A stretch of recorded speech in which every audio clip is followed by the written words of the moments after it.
kábíyèsí Elédùmarè, kábíyèsí olúwa mi o. Gbogbo lé, mò ń sọ fún yín pé Ọlọ́run ló rán olóyè Sunday Igboho níṣẹ́. Ẹ ń bá mi jiyàn. Mo ní video evidence kan tí mo fẹ́ play fún yín, tí mo fẹ́ fi confirm kọ̀ọ̀kan fún yín lálẹ́ yìí. Ṣé rí ẹni tọ́lọ́run bá ń bá rìn, ìrìn ẹ̀ máa ń yàtọ̀. Ẹni tí Ọlọ́run tó bá ń darí, ìṣesí ẹ̀ máa ń yàtọ̀. Ẹni tọ́lọ́run bá ń lò, ìrònú ẹ̀ máa ń yàtọ̀. Kábíyèsí Elédùmarè, ẹ̀yin ènìyàn wa, nǹkan kan ṣẹlẹ̀ èyí náà ló ṣẹlẹ̀ tó jẹ́ wípé ni mo fi mọ̀ wípé Ọlọ́run Elédùmarè pé lóòótọ́ mo mọ̀ tẹ́lẹ̀ o, eléyìí tí wá jẹ́ confirmation pé lóòótọ́ Ọlọ́run ló gbé bàbá wa olóyè Sunday Igboho dìde. Mo fi Ọlọ́run búra fún yín. Mo máa play fídíò kan fún yín nísinsìnyí tẹ́ máa wò. Ẹni tó bá ní kó sọ Ọlọ́run, ẹ bá mi send fídíò yìí sí. Ẹ bá mi send fídíò yìí sí gbogbo àwọn tí wọ́n sọ oríṣiríṣi nǹkan tó ń wọ̀n sólóyè Igboho títí kan máyégún. Ẹ bá mi pè wọ́n wá sórí show yìí.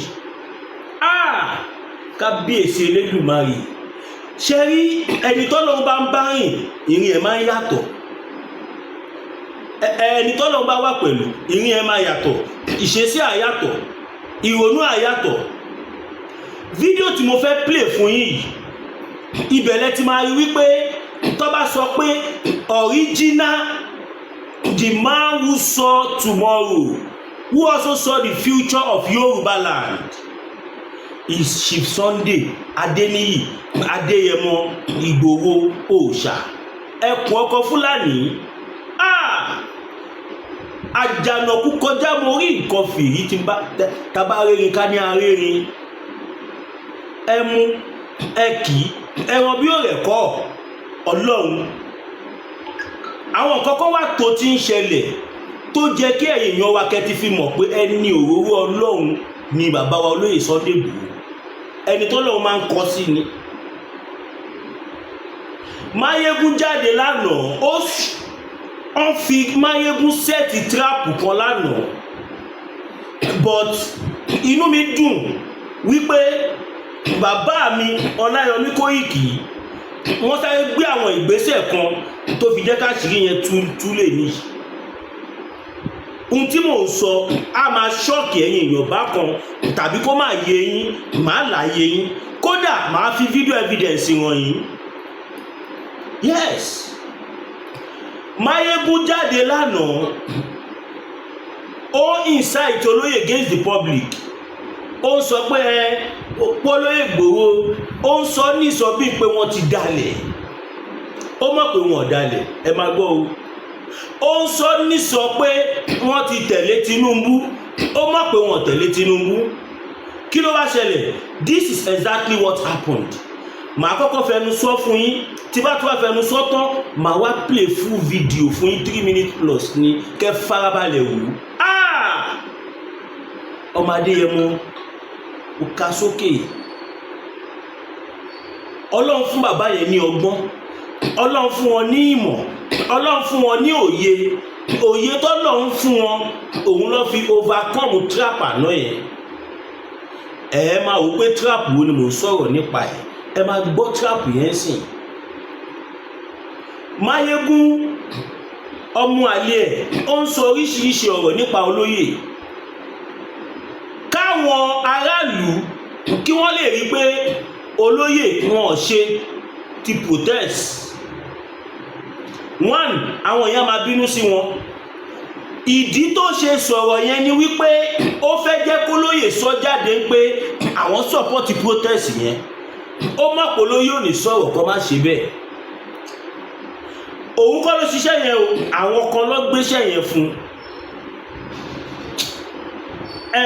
Ṣé ń gbádùn? Ẹ má bá mi share fídíò ìmọ̀ bẹ̀yìn. Now, tó bá jẹ́ pé olóyè sọ lánàá pé protest yìí o, pé Yorùbá nation máa ṣe o, everything máa ṣe o.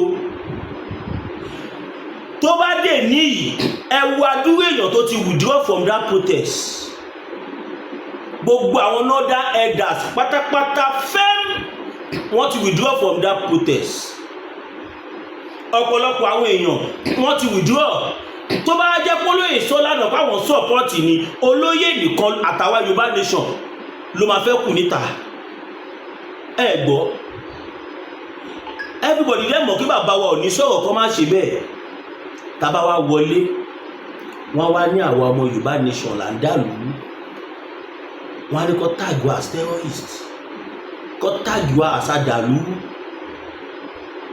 Àwọn Haúsá wá gbégbèsè kan lè ní Governor Niger State kábíyèsí Elédùmarè.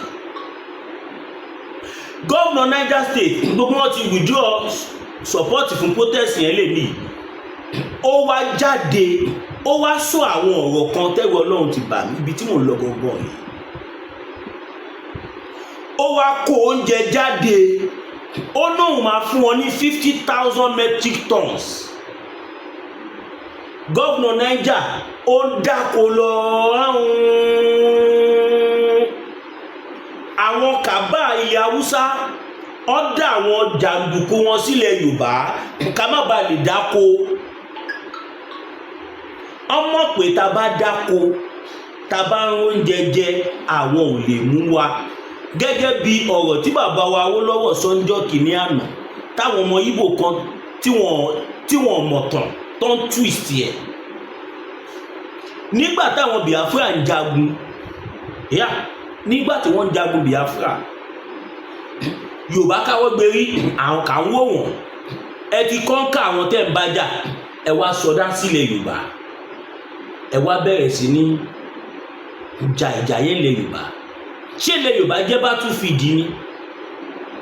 Ẹ ti nígbà yẹn àwọn Biafra ti kọ́ńkà ìjọba Nàìjíríà wọ́n wá wọlé Yorùbá wá. Àwọn Yorùbá kì í sùn òun mo fi ń sọ fún ẹ̀yin àgbààgbà Fúlàní wípé ẹ gbàgbé pé bóyá scatter báyìí o àti gbá àtàwọn àti anything tẹ́yìn Fúlàní bá wọ a máa dẹyọ kan. That is Yorùbá for you. A máa suspend gbogbo ìjà tó wà lé ìjà ti parí nìyẹn.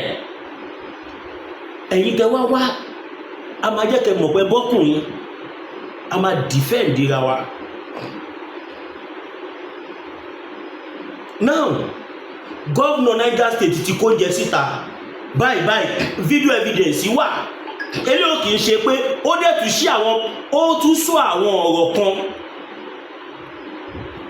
A sọ fún yín wípé àwọn Haúsá nìkan ní Nàìjíríà. Kò sí nǹkan tó ń jẹ́ wá Nàìjíríà.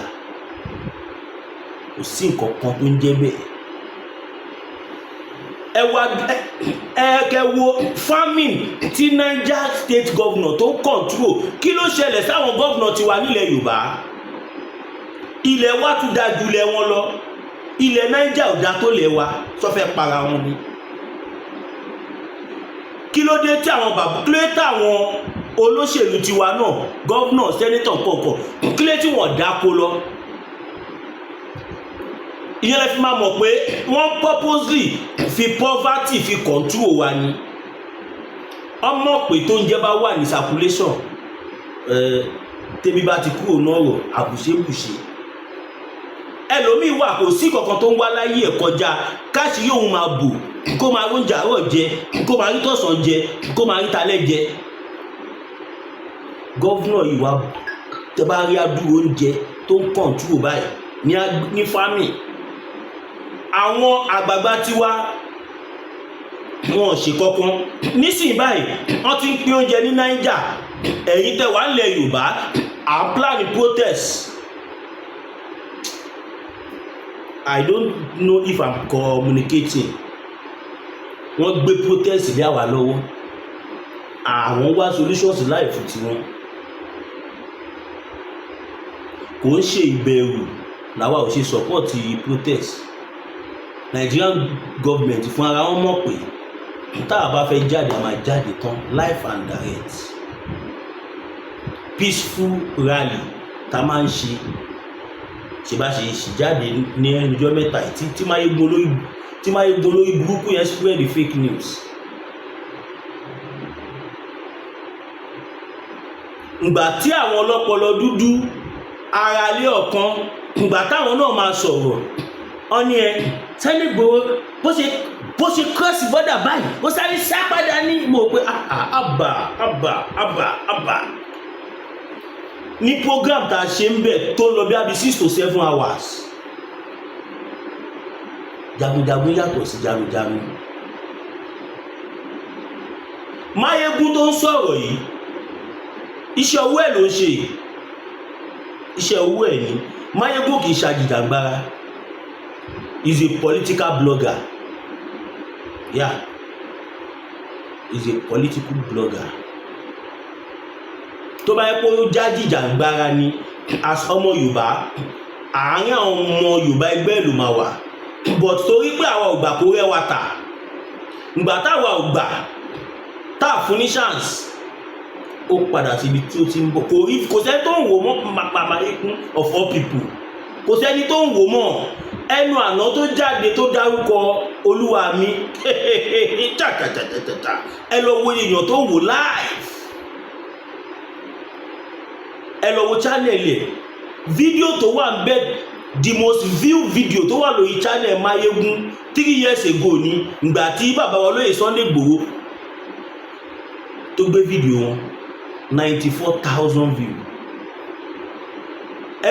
àtìgbà tí ó dẹ̀ ti bá wa dá sọ̀rọ̀ Yorùbá nation mọ́ ẹ lọ wò tipa àbà kẹ lọ wo view tó ní nísìn lẹ́nu àná tó ṣe nonsense tó ń ṣe yẹn page YouTube ẹ̀ tó ti píìkì padà nǹkan tó fẹ́ nìyẹn cheap popularity iṣẹ́ tí wọ́n dẹ̀ gbé fún ló ṣe òun lọ́wọ́n láti wá ti àwa ọmọ Yorùbá sí gọ́tà kò dẹ̀ mọ̀ pàwà ṣẹ́rí kọ̀ọ̀kan wà tí ó yọ ọ̀pọ̀lọpọ̀ àwọn èèyàn wọn mọ̀ pé graduate pọ̀ ní wa wọn mọ̀ pé BSc holder wà láàrin wa PhD wà HND wà OND wà professor tún wà láàrin wa doctor wà lawyer wà pilot many things kò ń ṣe pé àwa tí orí wa ò pé là ń pariwo fómìnira àwa tí a lè lajúlẹ̀ kí wọ́n gbalẹ̀ wa ni yes ẹ wo bàbá wa Olóyè Sunday Adéníyì Adéyẹmọ Ìgbòho òòṣà kí lèèyàn ń ṣe láyé yìí tí bàbá yóò ti ṣe ìfẹ́ tó ní sáwà tí wọ́n ní sáwà less privilege ìfẹ́ tí wọ́n ní sáwà ọmọ Yorùbá ni ìfẹ́ tí wọ́n ní sí wa ni wọ́n ṣe ń ṣe nǹkan tí wọ́n ń ṣe yìí ẹ wá wò tó bá yẹ kó bí i Olóyè declare support fún protest yẹn sìn bí gbogbo wọn ṣe máa yọwọ́ awakọ̀ Yorùbá awakọ̀ àwa tá à ń ṣe Yorùbá nation nìkan wọn wá náà wà là ń dà lóru ìgbà tá a bá ń ṣe protest yẹn káàkiri kàwọn wà Naija tí wọ́n tọ́jú ra wọn ẹ jẹ́ play video yẹn fún yín this.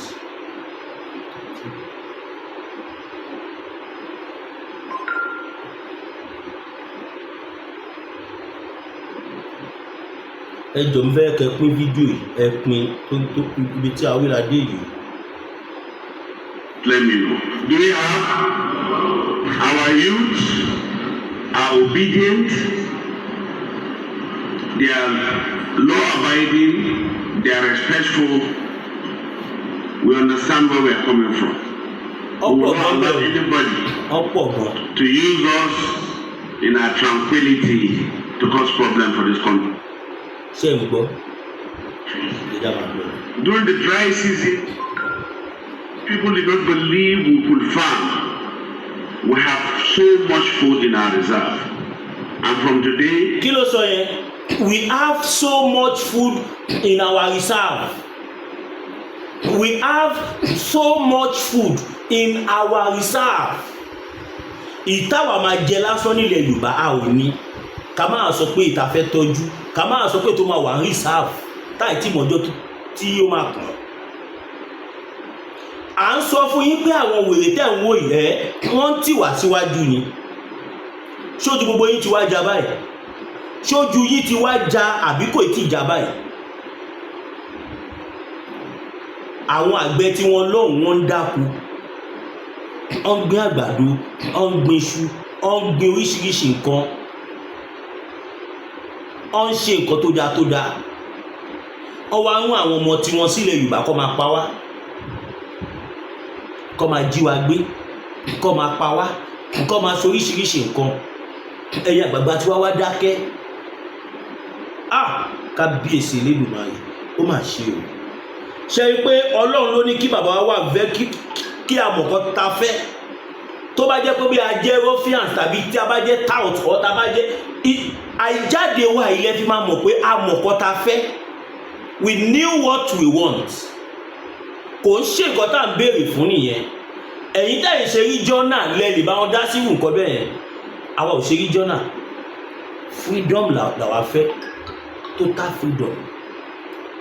Kẹjá máa gbọ́ lọ. I will release 50,000 metric tons of food. Kí ló sọ sí?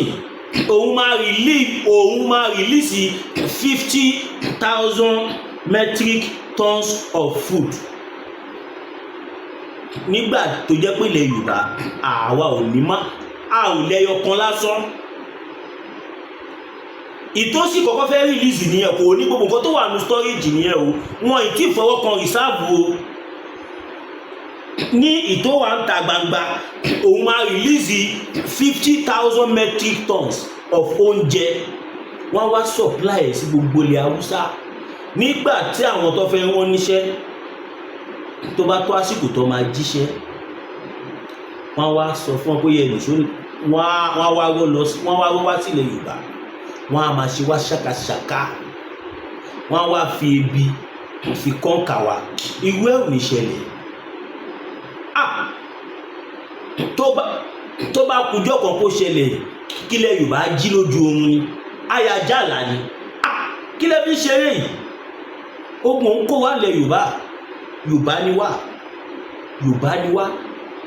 Tó bá dojú ẹ̀tàn, ọ̀pẹ̀ á dìde ajagun. Igi ìrókò àṣìdí ajagun.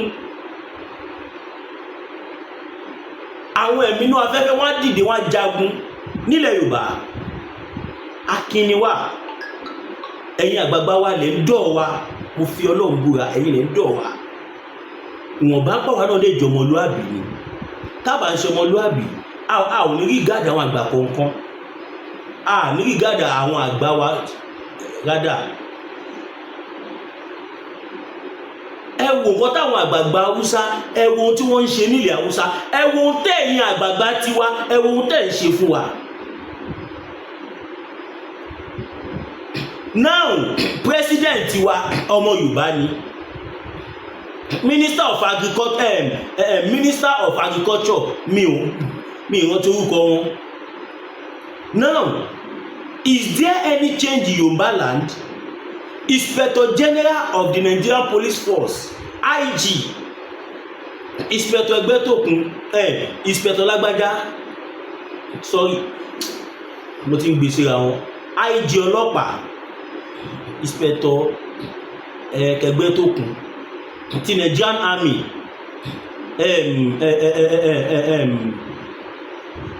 Mr. Buratai, no sorry, not Buratai. Lágbájá, sorry, Lágbájá. Ọmọ Yorùbá ni wọ́n. Show reflect nínú economy. Show reflect nílẹ̀ Yorùbá pé IG pọ́mọ Yorùbá ni. Show reflect nínú army pé bàbá Lágbájá ọmọ Yorùbá ni wọ́n. Show reflect nínú gbogbo the whole of ilẹ̀ Yorùbá pọ́mọ Yorùbá ni president. Ọmọ Yorùbá já máa calm down. Ẹ jẹ́ ká jọ sowọ́pọ̀, òmìnira ló lè ṣe. Òmìnira. Even tá bá sọ pé join protest yìí, ó tó bẹ́ẹ̀, ó jù bẹ́ẹ̀ lọ. Nígbà tí gbogbo yín fẹ́ lọ dìbò, a pariwo fún yín ni. N tó ń ṣẹlẹ̀ iṣẹ́ àti sọ ni. A sọ fún yín náà. Kò máa ṣọdún kan la fi pariwo fún yín. Kí bàbá Tinubu tó tiẹ̀ tó sọ pé àwọn fẹ́ ṣe president, láti ń pariwo, láti ń jẹ́ kẹ́ mọ̀ wípé president kọ́ ni problem, dẹ̀ kọ́ ni solution. A sọ fún yín, president kọ́, foundation Nàìjíríà gbọ̀ngàn ni problem. òun gangan ni problem. A ní láti pín, tá bá wá pín oníkálùkù á lọ tún lé ètò, á lọ tún tò. Now jẹ́ ká dákú. Tó bá jẹ́ pé president ní problem, ó jẹ́ kí bàbá Tinubu ti pàṣẹ kí wọ́n ti da armies gbogbo oko ilẹ̀ Yorùbá, tàbí àwọn local hunter bí àwọn bíi Sọ̀lúdẹ̀rọ̀, Ìfẹ́lódùn, Àgbẹ̀kọ̀yà, OPC, àwọn ẹgbẹ́ bẹ́ẹ̀ ó jẹ́ kí gọ́ọ̀mẹ̀ntì ti empower àwọn kí wọ́n ti ní kọ́ lọ máa ṣọ́ àwọn àgbẹ̀, kọ́ wọnú gbó, kọ́ flush gbogbo ilẹ̀ Yorùbá, kí wọ́n lé wọn dànù. Dandan kọ́ ni kọ́ pa wọ́n lè lé wọn sílẹ̀ Haúsá. Ẹ má balẹ̀ wa jẹ́, ẹ kó sí dànù. Ṣé nǹkan bẹ́ẹ̀ ti ṣẹlẹ̀? Kò ṣẹlẹ̀, torí pé kò ń ṣe president gbọ̀ngàn ló ní finance káwọn kàbá yá. Kò kìí ṣe nǹkan tí èèyàn yọ sọ mọ́, gbogbo ìgbà ayé ló ti mọ̀. Ẹ wá imagine nígbàtí bàbá wa Professor Adébánjí Akíntóyè, nígbàtí bàbá yẹn jáde, tí Chief Sunday Igboho náà jáde, ẹ kò imagine tó bá jẹ́ pé gbà yẹn gbogbo àwọn àgbààgbà ilẹ̀ Yorùbá sowọ́pọ̀, àjọ corporate tá jà fómìnira, tá dẹ̀ tí a ti gbòmìnira, ó possible. Ilẹ̀ Yorùbá nídà ti jagun ilẹ̀ Yorùbá. Self determination tá ń ṣe yìí ọ̀nà ni. Ìwọ̀nba ń pé àwọn ẹni bí ẹni, èèyàn bí èèyàn, wọn dìde mọ́ wa ló ń jẹ́ kó máa wọ́lẹ̀ díẹ̀díẹ̀ báyìí. Ṣèbẹ́ gbọ́kàn tí bàbá wa Chief Sunday Igboho sọ, wọ́n ní ọmọ tó bá ti rá ó máa rìn, ó lè máa rákòrò báyìí ṣùgbọ́n ó máa rìn, á gbòmìnira pẹ̀lú ògo Ọlọ́run.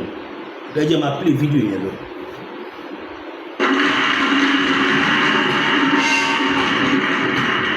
So we are going to slash by 50% any food, any grain. Máa slash oúnjẹ by 50%. Ṣé irú ẹ̀ lè ṣẹlẹ̀ ní Yorùbá ṣá? Àwọn àgbààgbà irú ò lè ṣẹlẹ̀ torí àwọn tó yẹ kó fún wa gan ò ní. Wọn ò ní. Ẹ máa gbọ́. By the grace of God, in the next 2 months, we are crashing the price of food by 90%. For this food, even if 90%, oúnjẹ yẹn máa bọ́ sí sàárà nìyẹn. Ṣáwàá ló àǹfààní yẹn jẹ́ ńlẹ̀ Yorùbá ò rí. Òun la fi sọ fún yín wípé àwọn tó jẹ́ Nàìjíríà wọ́n mọra wọn. Torí ẹ̀ ló jẹ́ pé gbogbo national cake Nàìjíríà, àárín àwọn ọmọ Nàìjíríà náà ló wà. Àárín àwọn Fúlàní àtàwọn Yorùbá àti Ìgbò tó bá ṣe kúbẹ́kúbẹ́ lábẹ́ wọn tán. Ẹ máa gbọ́. even servants, you can take bag of corn, rice, millet, guinea corn, beans, and pay in 4 months. Ṣé ń gbọ́ civil servant? Ẹni tó bá jẹ́ òṣìṣẹ́ ìjọba Niger, ó lẹ́tọ̀ọ́ àti ra ẹni oúnjẹ kó dẹ̀ fi oṣù 4 sanwó nínú sálárì ẹ̀. Wọ́n á máa yọ ní ení èjèèjì. Kí lẹ́yìn ti ṣe fún ṣẹ́ ẹ̀yin àgbà ẹ̀yin àgbà ẹ̀yin àgbà tẹ́ bá rí pé a ṣẹ̀yìn. Ọmọdé ló ṣe wá gbọ́n òde ibì kan pé bá ṣe kọ́kẹ́ gbà bẹ́ẹ̀. Àsìkò táwa yóò ṣàsìkò orin, àsìkò tí kódà máa ṣe o kí ẹja máa gbọ́ lọ. You can take bag of corn, rice, millet, guinea corn, beans, and pay in 4 months. Wọ́n lè ra nǹkan bí abi 6 sí 7 tó jẹ́ foodstuff. Wọ́n dẹ̀ lè fi oṣù 4 sanwó. Iye quantity tó bá dẹ̀ wù wọ́n ni. Ẹ̀rí kọ́ àwọn Haúsá ti ń tún ọ̀dọ̀ wọn ṣe bẹ́ẹ̀ yẹn. Tó bá ṣe ogbò yẹn sìn, wọ́n múra 2027 lẹ̀ ní. Ẹ má gbọ́ bí wọ́n ṣe máa tọ́jú àwọn èèyàn wọn nìyẹn. Ẹ̀yin tí àdéyọjọ́ mọ Yorùbá, bẹ́ẹ̀ nìyà ń jẹ́ àwa náà lọ ń bì báyìí. ẹ máa gbọ́ lọ máa ṣe kábíyèsí lébi máa rè bí ẹja máa gbọ́ lọ. Our differences and work towards a common goal for the peace stability of our country. We believe in your leadership, we believe in your guidance, and we will continue to be with you. While others are planning protests, we're busy praying for the success of our Tinubu and the success of our dear farmer governor. We believe strongly that demonstration or riots will not solve any problem. Kí ni mo sọ fún yín? Ṣé gbọ́dọ̀ tí mo sọ ń jẹta tí mo sọ lánàá ni gómìnà yìí sọ lẹ́yìn pé kò ṣe protest yẹn gangan ni solution. Tó bá jẹ́ pé tẹ̀wá fẹ́ protest call for freedom.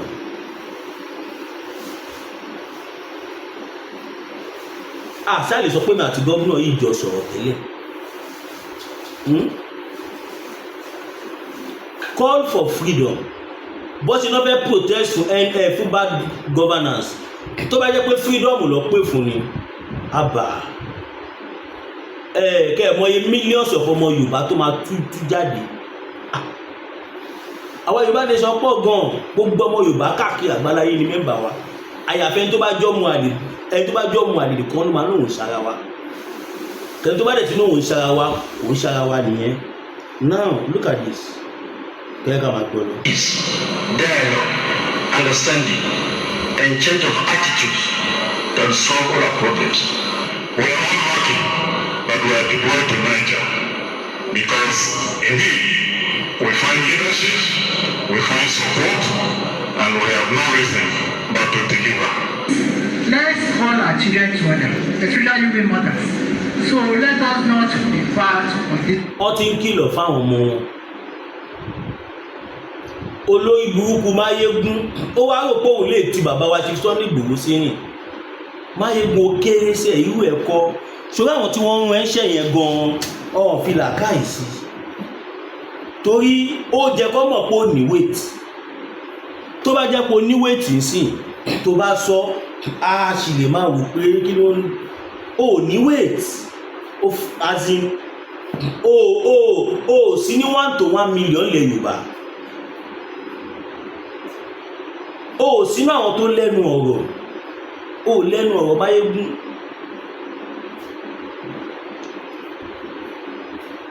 Rọra jókòó kí o máa jẹ sàárà tó ń jẹ má jẹ sàárà ẹ lọ má da ẹ̀pẹ̀ sí gàrí ẹ ògbọ́n ni má jẹ sàárà ẹ lọ fi àwa tá à ń jí tí à ń pè fómìnira lẹ̀ political blogger ni wọ́n àwa ò ṣe political blogger tó bá tún ta sí wa lórí social media wàá jẹ páànù ìyà lórí social media tó ń bá yìí jù láti máa jù fún ẹ padà kéré ayé kí ẹja máa gbọ́ lọ. And I'm giving you my word, you are not part of the protest. A child that is well brought up by the parent and also through religious education, he will never be involved of any act of violence. Prayer is very important for anything you want to do. We are praying for you and we will continue to pray for your success and success of Niger State. We are working even today with the youth organization to trace out who are the organizers of the protest so that we talk to them to understand that in Niger State. Ẹ máa wo wọ́n ní àwọn YouTube àwọn wọ́n wà respected wọ́n máa ń gbọ́ràn wọ́n máa ń ṣe gbá wọ́n máa ń ṣàwo wọ́n tún fúnra wọn declare pé àwọn YouTube àwọn ò ní ṣe protest wọ́n tún wá sọ nísìnyí ni pé àwọn tó jẹ́ organizer ẹ̀ kọ́ yọjú sáwọn káwọn bá wọn sọ̀rọ̀ kìnnìkan ọmọ Yorùbá ẹ jẹ́ ká jí lójú oorun Fúlàní ò nífẹ̀ẹ́ wa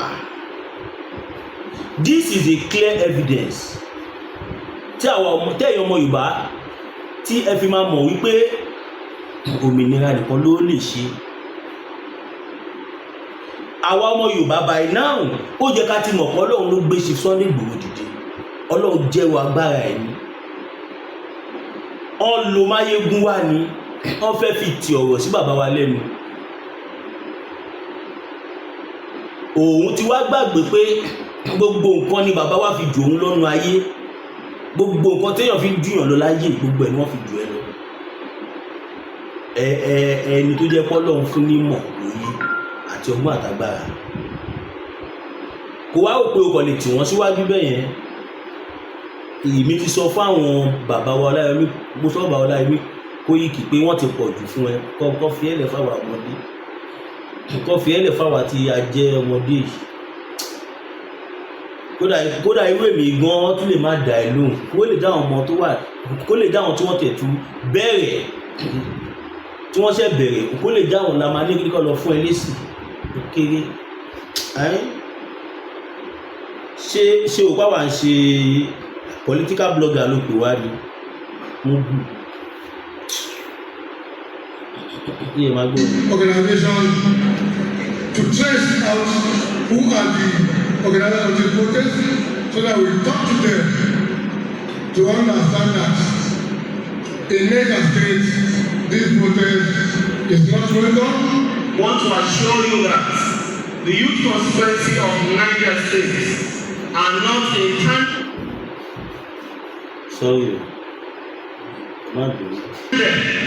with this forthcoming protest. I have gotten a message from the 36 council presidents that we should work on the protest, and I want to make it clear that I have directed all the chapters, institutions in the state that they should distance themselves in the nation of the protest. We thank you very much for coming, and we are very glad and proud of Niger State. Ṣé rí pé ilẹ̀ Yorùbá nìkan ló wà lẹ́yìn báyìí? Tẹ́ bá délẹ̀ Ìgbò sí ọ́n dáko lọ bí ilẹ̀ bí ẹni. Òun náà làwọn Fúlàní ti fún wa ní confirmation yìí. Àwa Yorùbá dẹ̀ wà bẹ́ẹ̀. Sunday kẹlẹ́gùn ọmọ Yorùbá ẹgbẹ̀rún Ọlọ́run. Mo fẹ́ pè kankan nísìnyí.